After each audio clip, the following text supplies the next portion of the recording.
పవన్ కళ్యాణ్లో ఒక స్పెషాలిటీ ఏంటంటే keen observation. ఎక్కడ ఏం జరుగుతోంది ఎవరు అన్నటువంటి తను క్యాచ్ చేసే స్టైల్ కూడా అట్లాగే ఉంటుంది. మొన్న మధ్యన అక్కడ వైజాగ్లో హోటల్లోనే ఉండిపోవడం, బయటికి పోనివ్వకపోవడం, పైనుంచి చేతులు ఊపుతుంటే ఓపద్దని చెప్పడం, ఇట్లాంటి సందర్భంలో అక్కడ ఎదురుగుండా ఉన్నటువంటి ఒక పేమెంట్ మీద ఒక మహిళ ఓ జెండా పట్టుకుని ఒక బిడ్డతో కూర్చున్నటువంటి దృశ్యం గుర్తుంది కదా.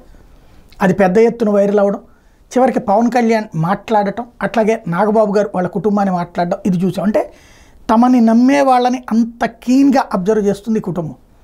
రెండవది, ఇప్పుడు ఇవాళ పవన్ కళ్యాణ్ పిఠాపురంలో వెళ్తున్నటువంటి సందర్భంలో, ఉప్పాడ వెళ్తున్నటువంటి సందర్భంలో రోడ్డు మీద ఒక ఇంటి దగ్గర పవన్ కళ్యాణ్ ఆ రూట్లో వస్తున్నాడని తెలిసి కాన్వాయ్ సౌండ్ విని ఒక పిల్లోడు జనసేన జెండా పట్టుకుని ఊపుతూ ఉన్నాడు.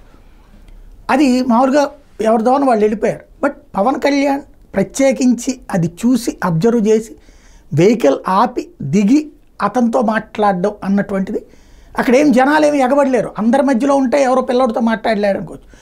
ఎవరు లేని చోట గమనించడం అన్నటువంటిది తనలో ఉన్నటువంటి స్పెషాలిటీ. ఒక్కసారి ఆ దృశ్యం అన్నటువంటి హార్ట్ టచింగ్ దృశ్యం చూద్దాం.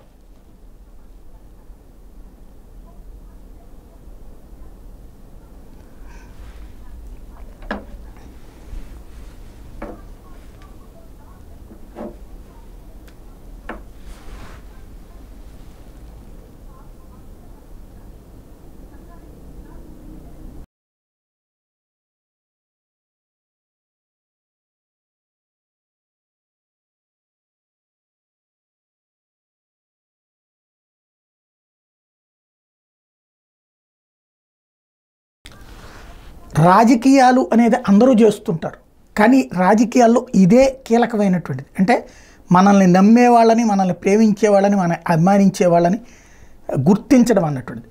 అది పవన్ చేసి చూపించారు.